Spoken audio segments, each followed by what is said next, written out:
Mélodie, la radio vintage forever. Bonsoir à tous, ravi de vous retrouver sur Mélodie Radio en compagnie d'une immense star de la télé, une personne. C'est gentil. Ah bah oui, une personne que l'on aime, Denise Fa, bonjour. Bonjour Gilles, merci de m'inviter. Merci Très d'être venu gentil. nous voir chez Mélodie Radio. Vous étiez il y a quelques instants à la télé, Mélodie tout s'est bien TV, passé? Absolument, mais écoutez, Jean-Pierre Pascolini m'a fait l'honneur de me fêter mes 60 ans de carrière cette 60 année. ans. 60 ans, vous imaginez, c'est fabuleux. Ah ouais. Donc, tout d'un coup, j'ai pris conscience de beaucoup de choses. Ouais. Et d'ailleurs, ils diffusent sur Mélodie TV le feuilleton que j'ai tourné en 1971. En 1971, Oui, quand vous on a arrivez fait- sur la première chaîne. Absolument. Non, je suis arrivée en 64. Non, en 71, c'est la première chaîne, vous avez raison. Oui. 64, c'était l'arrivée, parce que moi, je suis arrivée avec la couleur, avec la deuxième chaîne. D'accord. Et 71, c'était l'arrivée sur la première chaîne, parce que Pierre Sabag, qui était le mari de Catherine Langer à l'époque, je pense Ancienne que ça- speakerine. ancienne speakerine, avait pris la direction de la première chaîne, non, de la deuxième chaîne, et il a demandé à ce que sa femme le rejoigne. Et moi, Jean Drucker, qui est le frère de De Michel Michel. Drucker, est venu me dire, écoutez, Denise, tu as été choisie pour aller sur la première chaîne, rejoindre toutes ces dames de la télévision, Jacqueline Cora, Jacqueline Huette, Catherine partait sur la deuxième. Il y avait encore Anne-Marie Pesson qui n'était pas encore partie à RTL. Non, c'était formidable, mais moi, je l'ai très mal pris. Ok. Parce que c'était du noir et blanc, et j'étais arrivée avec la couleur, et pour moi, la couleur, c'était l'avenir. Et vous J'étais vous toute repassez jeune. sur, Et voilà, je passais sur la première sur chaîne. le noir et blanc. Et, Et j'avais tout juste 21 ans. Et vous avez commencé sur Télé Monte Carlo Oui, à 19 ans comme speakerine. oui. Et comment vous Absolument. avez eu envie de faire ce métier et comment êtes-vous arrivé à Tout- Télé Monte Carlo? C'est par hasard. Par hasard, ok. Par hasard, parce que j'avais une de mes amies qui se présentait, il cherchait des speakerines à Télé Monte Carlo. Oui. Et cette amie qui avait un trac fou me dit, c'était ma meilleure amie, et elle me dit, Colette, elle me dit, écoute, viens avec moi parce que j'ai très très peur, accompagne-moi. Alors moi, toute la famille, tout le monde, tous les amis étaient déjà en train de préparer tous les bulletins pour elle, c'est elle, parce qu'il fallait qu'ils en choisissent une sur une douzaine à peu près. Et je l'accompagne à Monte Carlo, et là, coup de foudre, Ouais. immédiat entre Colette et le directeur des programmes, qui venait juste dire bonjour, mesdemoiselles. Coup de foudre, moi je suis témoin de ça. En fait, elle n'a jamais été speakerine, elle s'est mariée, elle est devenue sa femme. D'accord. Et c'est comme ça que tout Et c'est a comme commencé. ça, et tout a commencé parce que ça c'est pour elle. Et moi ensuite j'ai continué, j'ai fait des débuts de mannequin, je faisais plein de petits boulots. Et un jour elle m'a appelée en me disant, écoute, mon mari cherche des speakerines, je pense que tu devrais, maintenant que tu sais un peu, te maquiller, t'arranger un peu là.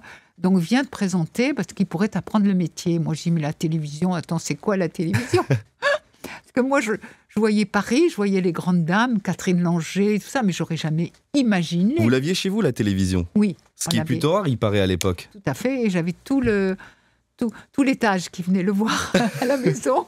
À Nice. Oui, à Nice. D'accord. Et donc, vous commencez sur Télé Monte Carlo et vous l'avez dit en 63, vous montez à Paris sur la deuxième chaîne Fin 63. à Noël. Oui, à Noël. Ça vous a fait quoi de Absolument. quitter votre sud, Très votre sud pour le Paris, la grande ville, rue Cognac-G? 15 rue Cognac-Génon. Mais moi, en fait, j'avais été repérée par les gens de la télévision française, le RTF à l'époque, parce que sur Télé Monte Carlo, j'allais tout le temps au Festival de Cannes chercher des invités pour Télé Monte Carlo.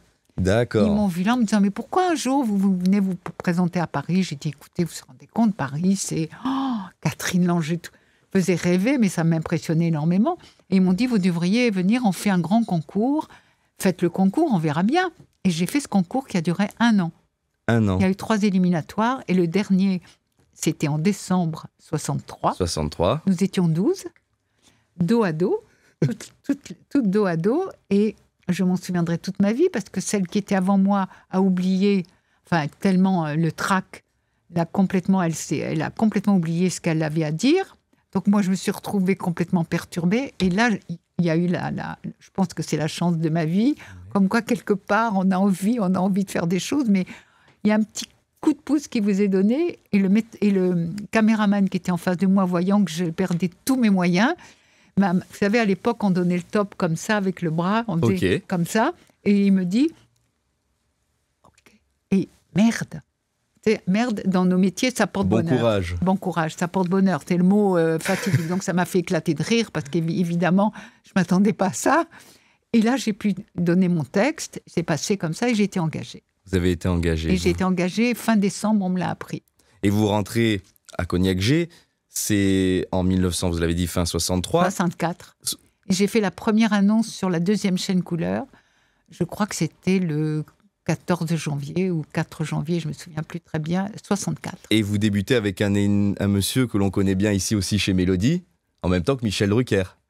Oui. Vous avez travaillé ensemble à cette époque-là Michel Oui. Michel, bien, on n'a pas travaillé ensemble, quand vous commenciez. mais on a commencé ensemble. D'accord. Tout à fait. Lui, il était au sport, c'est ça? Et vous étiez... Oui, mais c'est-à-dire au 15 rue Cognac-G, vous aviez l'étage speakerine, Ouais. vous aviez les sports au-dessus, Michel qui était là, enfin tout le monde était là. Vous savez, toutes les grandes stars de l'époque de Catherine Langer, Jacqueline Cora, Jacqueline Huette, Anne-Marie Pesson.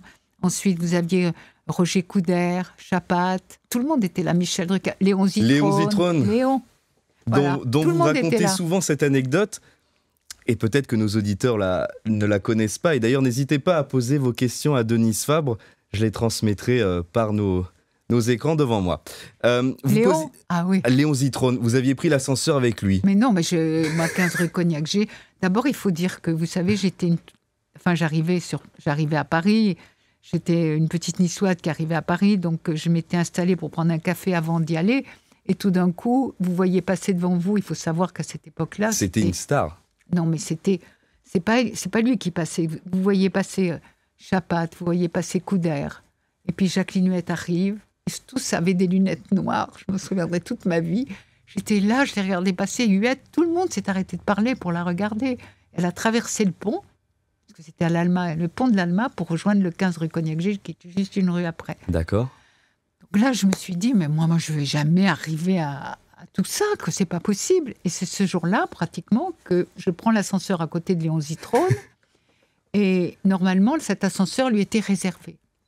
Donc, il m'a dit... D'accord. Et moi, je ne savais pas. Vous veniez d'arriver. Oui, je venais d'arriver. Je ne savais pas qu'il ne fallait pas prendre l'ascenseur ce jour-là, peut-être, avec Léon Zitrone. Et moi, je me gouffre. Il me dit, mais qu'est-ce que vous faites là? Qui êtes-vous? J'ai dit, mais et vous? C'est la seule chose que j'ai réussi à lui dire, c'est et vous? Tellement j'étais surprise, alors que je prenais un ascenseur, qu'on me dise « mais qui êtes-vous » quoi. Et voilà. vous le recroiserez plus tard. J'allais venir avec Léon Zitrone en 1978, quand vous animez le concours de l'Eurovision. C'est déjà, vous avez fait vous étiez la dernière présentatrice en France, puisque depuis on a malheureusement 78, non, on plus s'est gagné. arrêté. Non, on s'est arrêté. Les speakerines. C'est jusqu'en 92. Je parle de l'Eurovision, puisqu'on a pu ramener le trophée à la maison. Et vous aviez présenté avec Léon Zitrone devant 250 millions de personnes. Et comment vous vous sentez? Et ce que vous ne savez pas, vous, c'est que, en fait, la direction, mon directeur des programmes m'avait demandé de présenter cette Eurovision, mais il me l'a annoncé très très peu de temps, alors que j'avais déjà publié mes bans pour le mariage, et que je devais me marier à ce moment-là. Donc j'ai dû repousser mon voyage de noces, je me suis mariée. Vous avez fait la noce avec... J'ai passé mon voyage de noces avec Léon Zitrone. Voilà. Mon mari a passé son voyage de noces au Palais des Congrès, comme nous, avec Léon, avec la femme de Léon Madame Zitrone. Zito, voilà. d'accord. Et j'ai présenté l'Eurovision. Et tout de suite après, on est parti. On n'a même pas assisté au dîner, parce qu'on partait en voyage de noces tout de suite après. Et comment on se sent devant 250 millions de téléspectateurs? On se sent mal, parce qu'il n'y a pas de prompteur. Hein. Il n'y a pas de prompteur à l'époque. Il est arrivé qu'en 1987, le prompteur. Des États-Unis. Non, avec Francis Bouygues et toute son équipe, qui tout d'un coup ont dit on va mettre des prompteurs, ça va être plus rapide, plus facile, parce que c'est vrai qu'on s'amusait follement entre speakerines à se faire des petits concours, c'est-à-dire c'est celle qui tiendrait le plus longtemps. En mémoire, vous parlez? Des concours de mémoire? Oui. D'accord. Alors c'était 4 minutes, 3 minutes, 6 minutes. Alors j'ai fait plus que toi hier soir. C'était très drôle. Alors ils se sont dit non, c'est pas possible, quoi, parce que bientôt elles vont nous faire 10 minutes pour annoncer le programme du lendemain. Donc ils se sont dit bon, ben voilà, on va arrêter ça. Et oui, vous présentiez en français et Léon en anglais. C'est ça? Ce soir-là pour l'Eurovision. Ah oui, pour l'Eurovision, oui. Ah oui. Donc moi j'arrive et j'ai eu des problèmes avec ma robe déjà. Ah. Ça tenait par des épingles. Des épingles. Par des épingles derrière, donc il ne fallait pas que je me tourne, ouais. J'avais dit. Parce que c'est arrivé à la dernière minute, au moment de passer la robe, c'était une superbe robe qu'on m'avait prêtée, de chez Valentino. Je m'en souviendrai toute ma vie. Et j'entre, je dis bonsoir, 250 millions de téléspectateurs et toute votre direction devant vous. Oh là là. Donc vous tombez, vous savez, le cœur bat. Moi, je fais mon annonce et j'annonce Léon Zitrone qui rentre. Et on devait parler français-anglais. Et lui, il arrive et il dit bonsoir en 5 ou 6 langues. Voilà. Pour impressionner. J'étais déjà dans les choux. Ben oui, pour impressionner, mais moi, j'étais déjà dans les choux. Et après, il n'avait de cesse que de vouloir que je me tourne pour qu'on voit, mais c'est pas la nourrice. Donc, j'ai passé ma soirée à être comme ça, à surtout éviter toujours face à lui. Hein. Et vous en gardez un bon souvenir de bon. cette Eurovision? C'est une grande... C'était énorme. Ouais. Plus grande, vous vous rendez compte? Vous vous adressez à 250 millions de téléspectateurs, il y a un spectacle magnifique. Et puis, on se souvient aussi de rester donc avec nous le samedi, nos auditeurs, bien sûr, s'en rappellent, et notamment de vos fous rires légendaires. Je pense aussi à Garcimore, qui était Pierre avec Douglas, absolument. C'était drôle. Oui, C'était drôle parce qu'il était génial, Garcimore. Oui. En fait, c'était, vous savez, aux États-Unis, il y avait un magicien qui ratait tous ses tours et il était célèbre pour ça. Et Garcimore, pareil. C'est-à-dire que lorsqu'on répétait, tous ces animaux lui obéissaient au doigt et à l'œil. Et au moment de l'antenne en direct, il disait un mot, je ne sais plus lequel, et pouf, ça partait dans tous les sens. Et pouf. Et voilà. Donc ils étaient, vous voyez, il les avait éduqués comme ça, quoi. C'est fou. Et d'ailleurs, on voit vos fous rires, on vous connaît pour ça, on en a parlé. Jean-Pierre, vous a dû vous en parler sur Mélodie. Absolument. Et vous n'êtes pas fait taper sur les doigts aussi? Oui, beaucoup. Puisque apparemment, c'était très sérieux, l'ORTF. Vous ne pouvez pas avoir un fou rire en plein direct. Non, c'était mal vu. Ouais. C'est un manque de tenue. C'était un manque de tenue. Oui, manque de tenue, manque de présence d'esprit. Professionnellement, c'était pas bien. Donc, j'ai eu plusieurs fous rires comme ça qui ont été très, très sanctionnés. Dont un jour en fin de journal, à 23h, avec Florence Schall. Ouais.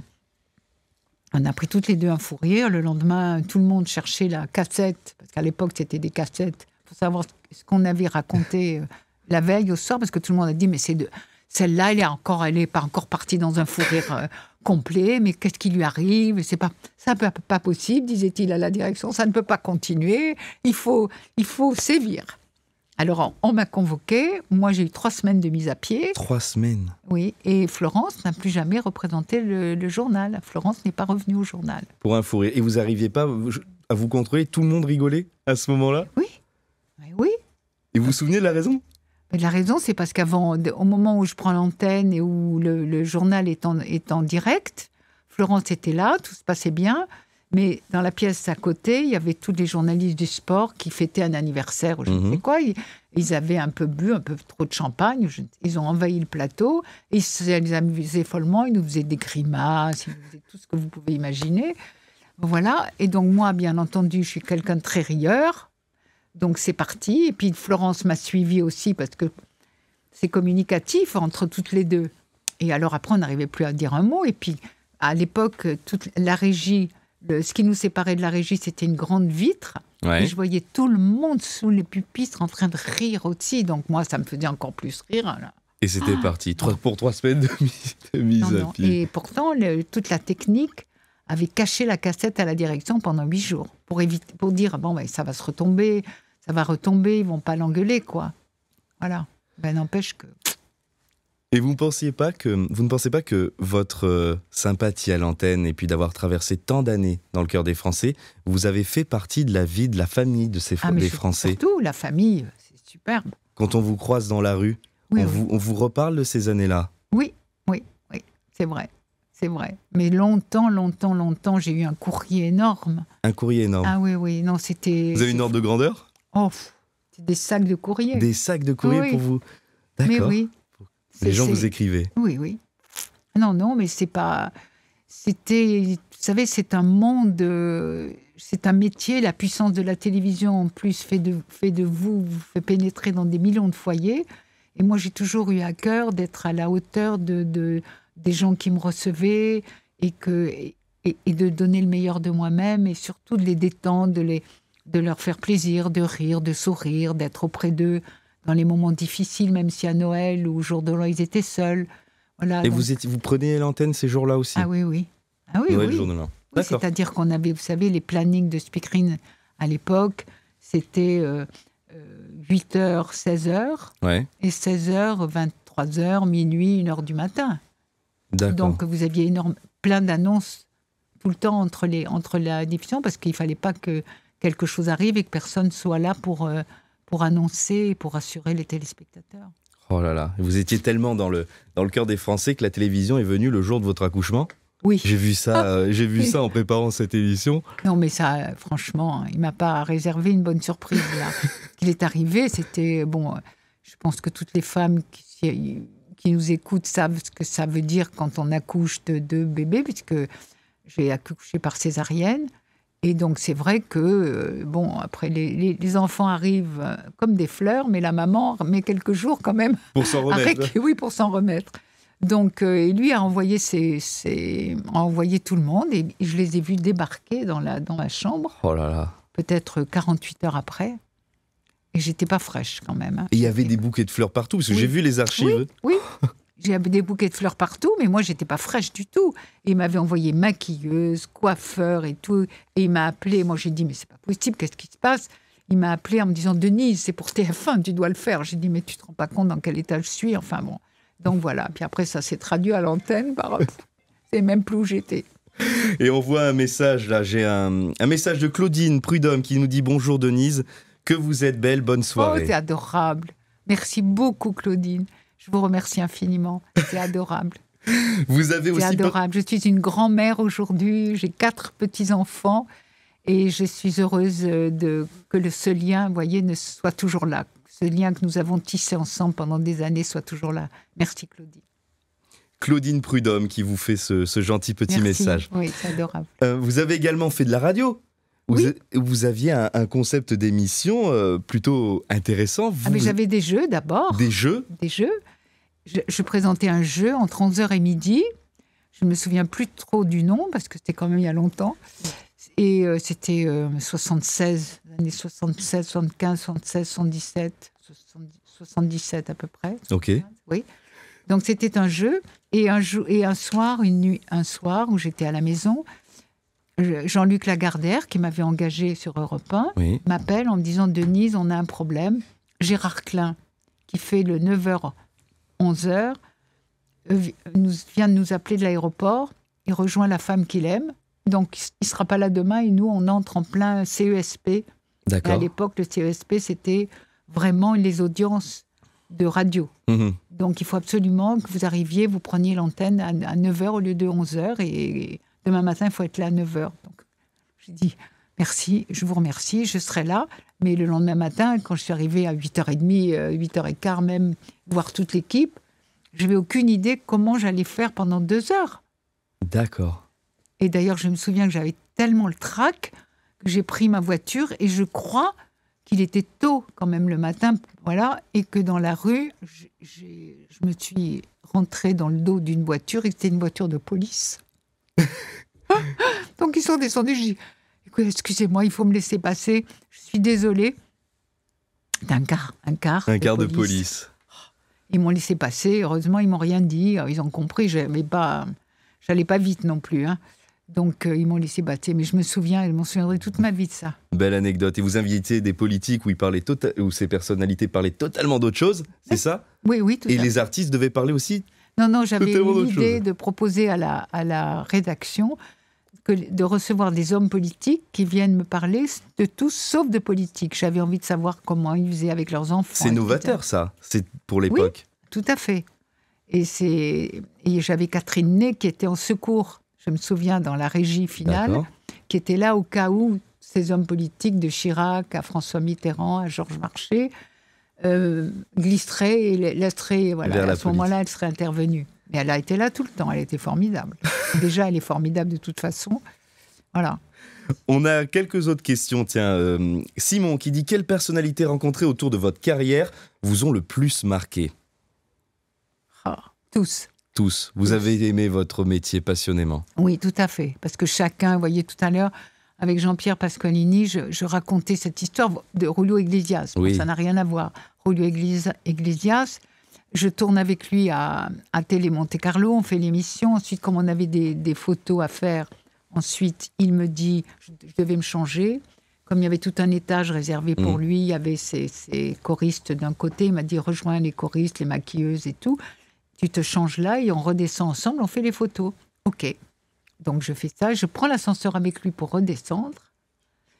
Et là, à l'étage au-dessous, arrive dans l'ascenseur, on n'était que tous les deux. Hein, une femme superbe, qui ne voit que lui. Hein, moi Pember, hein, c'est-à-dire je n'existais pas du tout. Hein. Donc, elle le voit et elle lui dit, textuellement, je l'ai vécu, hein, je vous adore. Et mon fiancé m'attend en bas, mais vous n'avez qu'un mot à dire, je vous suis. Et là, il a eu cette phrase fabuleuse. Il lui a caressé la joue et il lui a dit, mais tu sais, je n'en vaux pas la peine. On descend, l'ascenseur, les portes s'ouvrent, elle se jette dans les bras de son fiancé. Ils sont partis. Comme si de rien n'était. Et moi, j'avais mon mari avec mes 2 petites filles qui criaient « Maman, maman !» au cas où Rolio aurait oublié que j'étais maman déjà. Ah, vous aviez prévu le coup? Non, mais lui, mon mari avait prévu. Ah, votre mari avait prévu le coup. Il m'attendait pour les photos. Il savait que j'étais avec Rolio. Il s'est dit « Rolio Iglesias. » Oh là là, le séducteur. Voilà. Alors, je n'ai pas changé. Alors, il m'a envoyé les 2 petites qui sont arrivées. « Maman, maman !» Alors, j'ai dit « D'accord. » Et Rolio, ce soir-là, grand prince, a dit « Je n'en vaux pas la peine », sachant qu'il était... Non, mais vous vous rendez compte, je veux dire, c'est fabuleux comme réponse, quand même. Ouais. Et le soir même, pour terminer, on avait une soirée avec Rolio aussi, parce que du moment qu'on avait travaillé ensemble, après, il avait fait toute une table, un repas avec beaucoup de monde avec qui il avait travaillé, dans la journée, photographe et tout ça. Et je revois à la table d'à côté, à Monaco, cette jeune femme avec son fiancé. Ah oui, ils étaient toujours ensemble, alors. Toujours ensemble. Mais enfin, on fait semblant de ne pas nous connaître. D'accord, Denise, merci pour cette belle anecdote. On a encore un petit message, là, Sam qui vous dit « Oh, bonjour Denise, quelle belle surprise, merci d'être sur Télémélodie. » Ah, merci. Merci à vous. Sam, alors, dans les 3 minutes qui nous restent, on va évoquer rapidement une tournée magique dont vous avez été... Tournée H-Tendre. La tournée H-Tendre, la présentatrice. C'était un bon souvenir? Magnifique souvenir. Magnifique souvenir parce que Michel Alguet, qui était le patron de cette tournée... Le producteur. Oui, le producteur m'avait rencontré et m'avait dit, écoutez, voilà, moi, cette tournée, pour moi, c'est très important parce que j'ai envie de donner à tous ces chanteurs qui ont débuté à une époque où peut-être ils n'ont pas eu les moyens, on ne leur a pas accordé tous les moyens qu'on donne aux grandes stars. Moi, j'avais envie de leur donner. Et ça m'a vraiment beaucoup touchée. Et j'ai dit, allez, ok, je pars avec vous. Et là, on a eu tout le monde sur cette tournée. Mais bon, évidemment, après, il y avait les grandes stars, que ce soit Sheila, les uns ou les autres. Ils avaient déjà, avec Carrère et tout, elle était déjà une grande star. Mais c'était une tournée qui était magique. On faisait 2 spectacles dans la journée. Et on avait chaque fois dans les 5 à 6 000 auditeurs, spectateurs. Vous faisiez les Zéniths? Oui. C'est énorme, énorme. Les personnes qui vous suivaient. Et je me souviens, j'ai vu un extrait de l'une des tournées H-Tendre où il y a Éric Chardin, justement, qui est ému de voir ce public. Oui. Avec, Mais c'est fou. C'est fou. Quelquefois, moi, j'arrivais, j'étais fatiguée. Ouais. Et il y avait un rideau, on allait ouvrir quelques secondes après, et le rideau était un petit peu transparent. Donc, les gens ne savaient pas que nous, on les voyait derrière. Parce qu'ils voyaient de l'autre côté, on ne voyait pas. Et moi, je les voyais arriver. J'étais debout, j'attendais que le rideau s'ouvre et que l'orchestre commence et que le spectacle commence. Et là, je voyais des dames arriver avec leurs enfants ou leurs petits-enfants ou avec leurs enfants un peu grands quand même. Et qui étaient là, c'était des yeux pleins de rêves. Ça vous donnait vraiment, ça vous lavait de toute fatigue. Et on avait vraiment envie de leur donner... Enfin, moi, j'avais envie de leur donner le meilleur de nous-mêmes. C'était vraiment formidable. C'était Toute des moments magiques. Venait voir... Oui. Venez voir H-Tendre. En famille. Oui, en famille. Et je me souviens à Marseille. Marseille, tournée H-Tendre. On s'est retrouvés à Marseille. C'est un public extraordinaire, mais il faut qu'il vous apprécie ou pas. Voilà. Et moi, je me trouve à Faune ce jour-là. Au Dôme de Marseille. C'est immense, le Dôme de Marseille. Mais vous imaginez combien de spectateurs il y a au Dôme de Marseille? Je ne vais pas dire 10 000. Plus que ça. Plus ouais. D'accord. Donc, je me retrouve ce jour-là à Faune. Oh là là. Et donc, le producteur me dit, Denise, il faut quand même vous montrer en scène. Si on dit que vous êtes à Faune, vous ne pouvez pas venir, ils vont croire que vous n'êtes pas venu ou que vous n'êtes pas là. J'ai dit si, mais je ne peux pas parler. Alors on m'a dit, vous mettez votre micro tout près, vous savez, puis vous chuchotez. Passera quelque chose quand même, ils comprendront. Et j'entre, les gens applaudissent, je leur dis, voilà, il m'arrive ça, je parle doucement. Et maintenant, nous allons accueillir. Et c'est eux qui ont scandé le nom du premier.